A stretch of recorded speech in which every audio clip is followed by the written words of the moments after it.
তাদের বিভিন্ন প্রশ্নের উত্তর দিবেন। তিনি অনেকের সঙ্গে হাত নিয়ে থাকবে। আমরা যখন দেখব উনি এক সময় আমাদের জাতীয় সংসদে আয়োজিত আজকের এই অনুষ্ঠানে ছাত্র জনতার মুখোমুখি যখনই কোনো জনপ্রতিনিধি নির্বাচিত হওয়ার আগে তারা অনেক প্রতিশ্রুতি দেয়। এই নারায়ণগঞ্জে অনেক সমস্যা আছে, যানজটের সমস্যা আছে, মাদক সমস্যা আছে,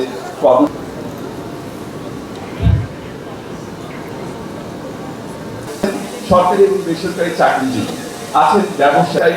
এই অডিয়েন্সের মাধ্যমে এই মঞ্চে যেখানে মাসুদ সরাসরি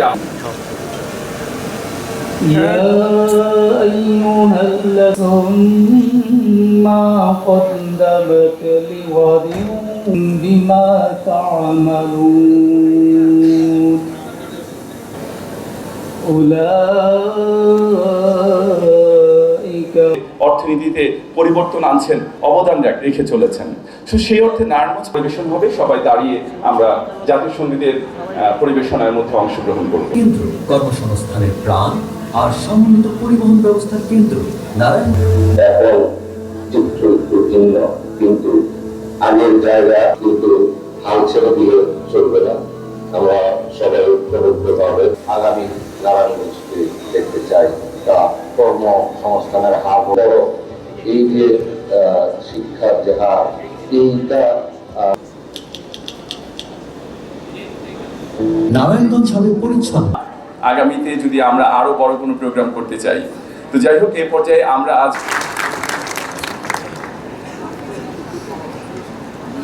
لم توفق لنا ترحمنا وترحمنا لنكونن يا الله رب العالمين পবিত্র তোমার পবিত্র কালাম থেকে আল্লাহ সূরা ফাতিহা পড়া হইনা ইউসুফ আমাদের সবাইকে মাফ করে দাও আল্লাহ। আয় আল্লাহ রব্বুল আলামিন বিশেষ করে পরিচালনা করার মতো ব্যবস্থা করে দাও আল্লাহ। আল্লাহ রব্বুল আলামিন তার জন্য করে লা ইলাহা ইল্লাল্লাহ মুহাম্মাদুর রাসূলুল্লাহ।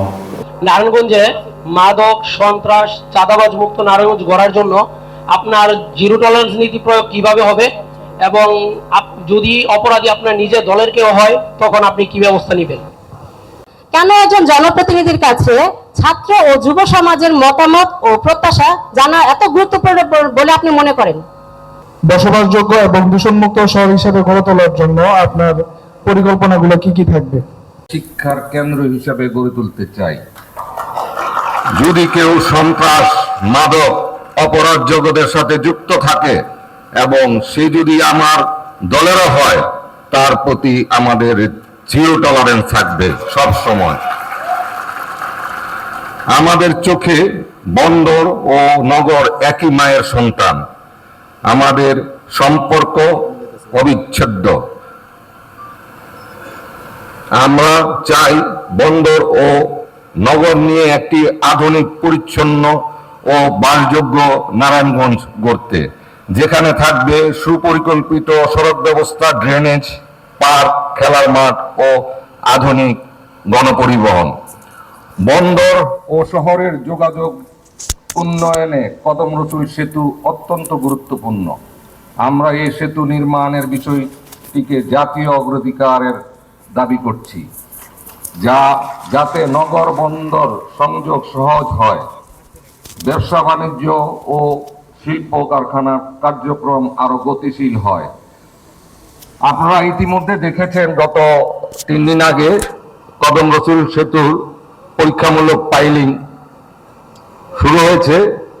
আমরা আশা করি অচিরেই কদম রসুলের সেতুর মূল কাজ শুরু হবে। আমরা এই মঞ্চ থেকে তার জোর দাবি জানাই। নারায়ণগঞ্জ একটি গুরুত্বপূর্ণ শিল্প ও বাণিজ্যিক জেলা হওয়া সত্ত্বেও আজ এখানে কোনো পাবলিক বিশ্ববিদ্যালয় বা সরকারি মেডিকেল কলেজ নেই। এটা নারায়ণগঞ্জবাসীর সাথে অবিচার। আমরা চাই নারায়ণগঞ্জে পাবলিক বিশ্ববিদ্যালয় ও মেডিকেল কলেজ প্রতিষ্ঠা করতে, যাতে আমাদের সন্তানরা নিজ জেলার মধ্যেই উচ্চশিক্ষার সুযোগ পায়। নারায়ণগঞ্জের সংস্কৃতি এক সময় ছিল এই শহরের প্রাণ। নারায়ণগঞ্জের ধর্মীয় সম্প্রীতি, ঐতিহ্য আমাদের গর্ব। আমরা বিশ্বাস করি সম্প্রীতি শুধু ধরে রাখা নয়, বরং তা আরো দৃঢ় করা আমাদের দায়িত্ব। তাই আমরা এমন একটি পরিবেশ তৈরিতে কাজ করব যেখানে সব ধর্মের মানুষ সমান মর্যাদা ও নিরাপত্তা নিয়ে বসবাস করতে পারবেন।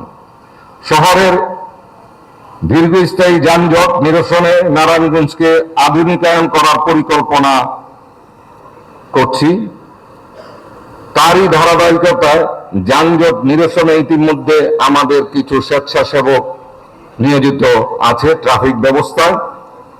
নারায়ণগঞ্জ একটি গুরুত্বপূর্ণ শিল্প নগরী, তাই আমরা চাই শিল্পবাহী আমদানি রপ্তানিমুখী যানবাহনের জন্য একটা পৃথক রোড নির্মাণ করা হোক।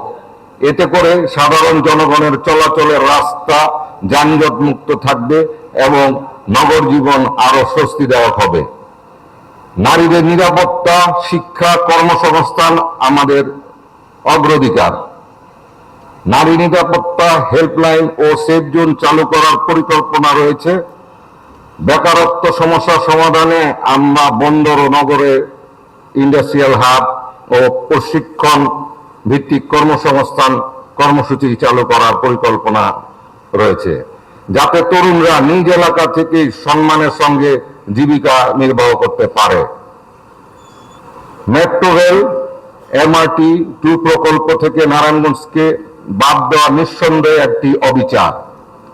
আমরা জোর দাবি জানাই এই রোড পুনর্বিবেচনা করে নারায়ণগঞ্জকে মেট্রো রেল সংযোগে অন্তর্ভুক্ত করতে হবে, যাতে আমাদের শহরেও রাজধানীর সঙ্গে আধুনিক ও দ্রুত গতির যোগাযোগ ব্যবস্থার আওতায় আসে। এছাড়া আমরা নারায়ণগঞ্জের ডাবল রেল লাইন বাস্তবায়নের পক্ষে জোরালো দাবি জানাই। এতে করে নারায়ণগঞ্জবাসী ঢাকা সহ অন্যান্য জেলার সঙ্গে যোগাযোগ আরো দ্রুত, উন্নত ও নিরাপদ হবে। শিক্ষা, সচেতনতা এবং পারস্পরিক শ্রদ্ধাবোধ উৎসাহিত করে একটি সহনশীল নারায়ণগঞ্জ গড়াই আমাদের অঙ্গীকার।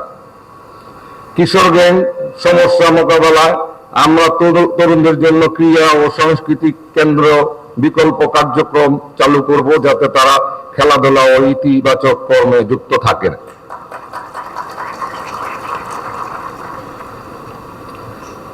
ডিজিটাল যুগে পিছিয়ে থাকা মানে উন্নয়ন থেকে বঞ্চিত থাকা। আমরা চাই নারায়ণগঞ্জকে স্মার্ট সিটি হিসাবে গড়ে তুলতে, যেখানে থাকবে ডিজিটাল নাগরিক সেবা, CCTV নির্ভর নিরাপত্তা ব্যবস্থা। আমাদের লক্ষ্য একটাই, নিরাপদ, আধুনিক, কর্মসংস্থানমুখী ও শিক্ষার কেন্দ্র হিসাবে নারায়ণগঞ্জকে গড়ে তোলা, যেখানে প্রতিটি মানুষ গর্ব করে বলতে পারবে এটাই আমার শহর, এটাই আমার নারায়ণগঞ্জ।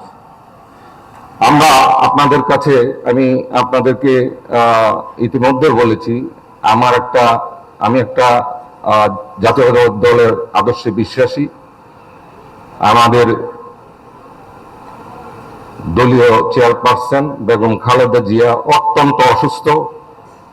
তিনি এবাকের হাসপাতালে চিকিৎসাধীন। আপনাদের কাছে আবেদন থাকবে, গণতন্ত্রের মা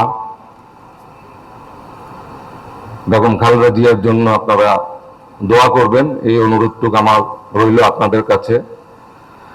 শেষ শুধু একটা কথা বলতে চাই, আমার আগে আমরা, আমাদের আগে দেশ, ক্ষমতার আগে জনতা, সবার আগে বাংলাদেশ।